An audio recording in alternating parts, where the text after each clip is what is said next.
Baik, bismillahirrahmanirrahim. Assalamualaikum warahmatullahi wabarakatuh. Salam sejahtera untuk kita semuanya. Kelas 12 Teknik Elektronika Industri. Puji dan syukur ini adalah pertemuan kita yang ketiga di mata pelajaran Pemeliharaan, Perawatan, dan Perbaikan Peralatan Elektronika.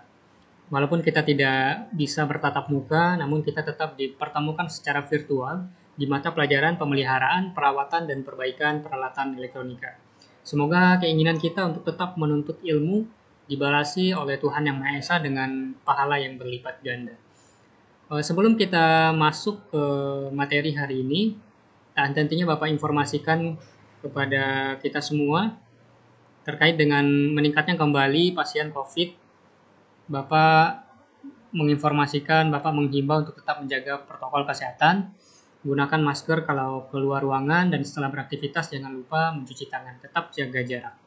Untuk kompetensi kita yang kedua, kompetensi dasar yang kedua di hari ini yaitu tentang teknik pengujian dan pengukuran pada proses perawatan peralatan elektronika. Namun hari ini kita hanya fokuskan pada pengujian, dan untuk pengukuran akan kita pelajari minggu depan. Adapun indikator pencapaian kompetensi yang akan kita capai, yang pertama siswa mengetahui tujuan pengujian dan pengukuran, kemudian yang kedua siswa mengetahui teknik pengujian dan pengukuran yang benar. Adapun tujuan dari dilakukannya pengujian ini adalah untuk mengetahui nilai beserta baik atau rusaknya suatu komponen.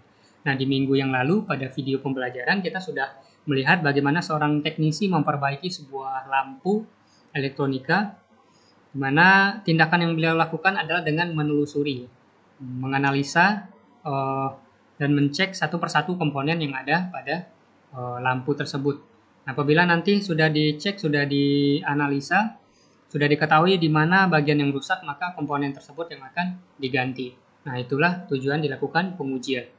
Nah, pengujian ini dilakukan dengan alat yang namanya multimeter atau multitester.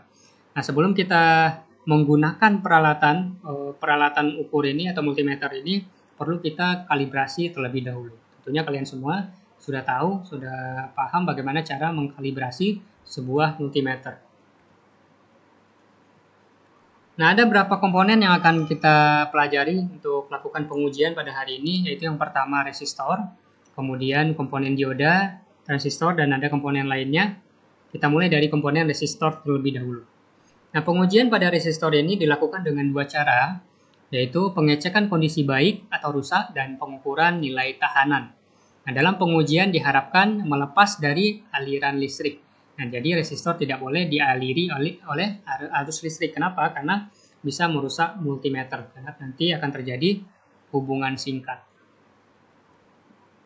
Nah, langkah-langkah pengujian pada resistor, yaitu yang pertama kita bisa menyiapkan alat dan bahan terlebih dahulu.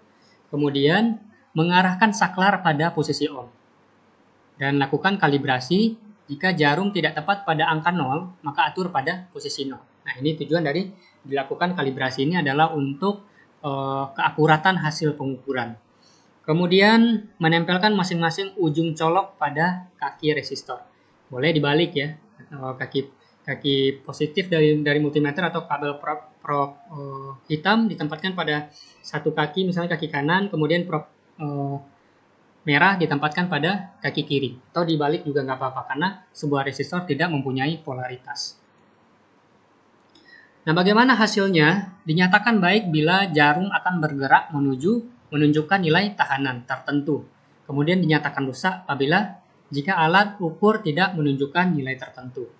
Nah, pada mata pelajaran dasar listrik dan elektronika, pada tingkat pertama dulu juga sudah belajar bagaimana cara mengukur sebuah resistor. Bapak harapkan di sini tidak ada lagi yang tidak paham bagaimana cara menggunakan multimeter, bagaimana mengkalibrasi sebuah multimeter, dan bagaimana cara menggunakan multimeter dalam pengukuran. Nah, begini ya. Jadi prob merah ini identik dengan sumber tegangan positif. Kemudian prob hitam identik dengan sumber tegangan negatif.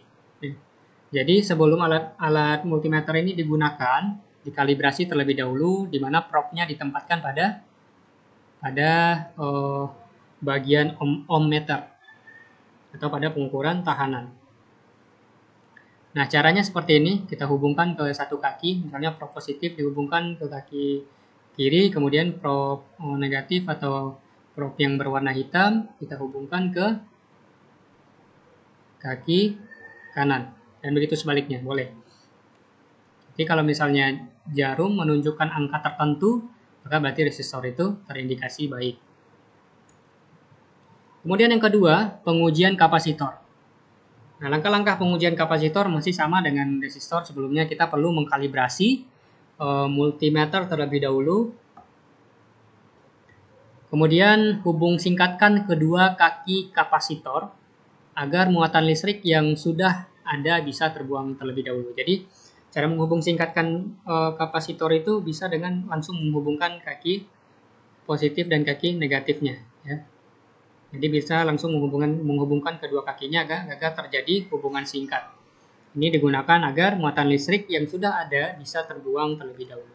Kemudian menghubungkan colok hitam pada kaki positif dan colok merah pada kaki negatif pada kaki kapasitor. Dan hasil dinyatakan baik apabila jarum meter bergerak dan kembali lagi. Kemudian dinyatakan rusak apabila jika jarum bergerak dan tidak kembali.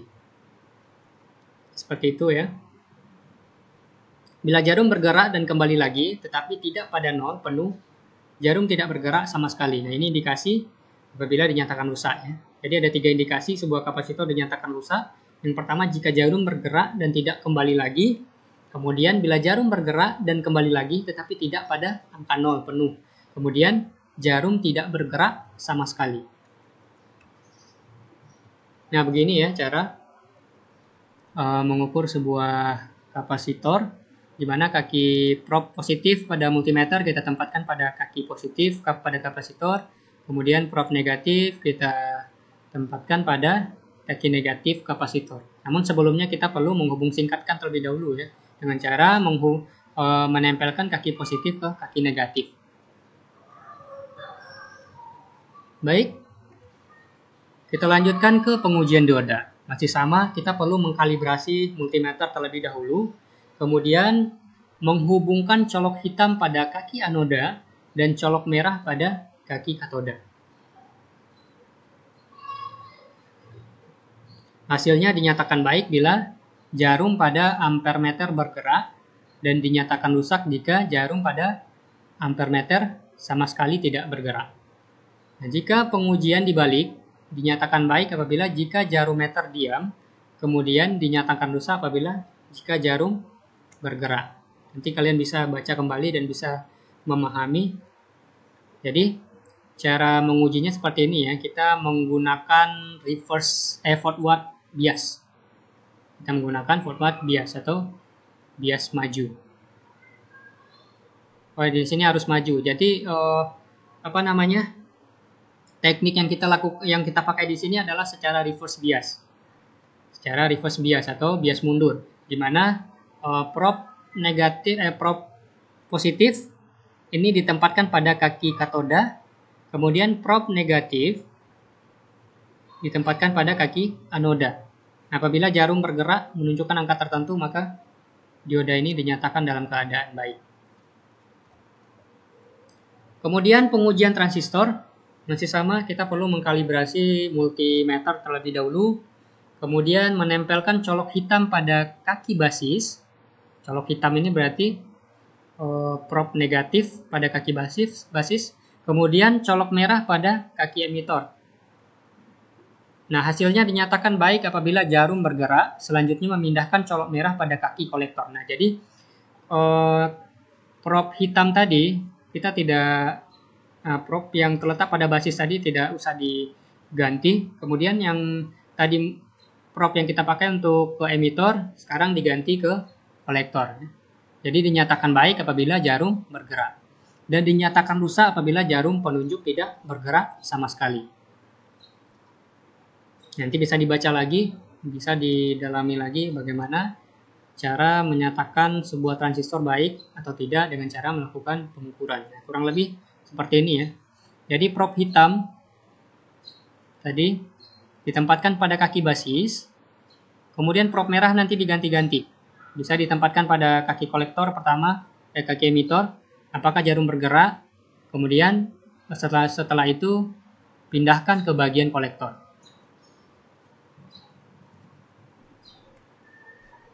Nah, itulah sedikit pembahasan tentang teknik pengujian pada hari ini. Itu kita fokuskan tentang pengujian komponen-komponen elektronika.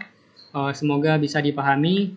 Jika masih ada yang kurang, sebenarnya masih banyak komponen-komponen elektronika yang perlu kita bahas dan bagaimana cara teknik pengujiannya. Namun, kalian bisa cari sendiri misalnya dari komponen apa saja yang kalian ingin ketahui bagaimana teknik pengujian atau pengukuran pada komponen tersebut. Misalnya MOSFET belum belum Bapak terangkan di sini bagaimana teknik pengujian dari sebuah MOSFET dan komponen lainnya, nanti silahkan dipelajari sendiri. Terima kasih atas perhatiannya dan terima kasih telah meluangkan waktu menonton video ini. Semoga bermanfaat. Akhir kata, Assalamualaikum warahmatullahi wabarakatuh.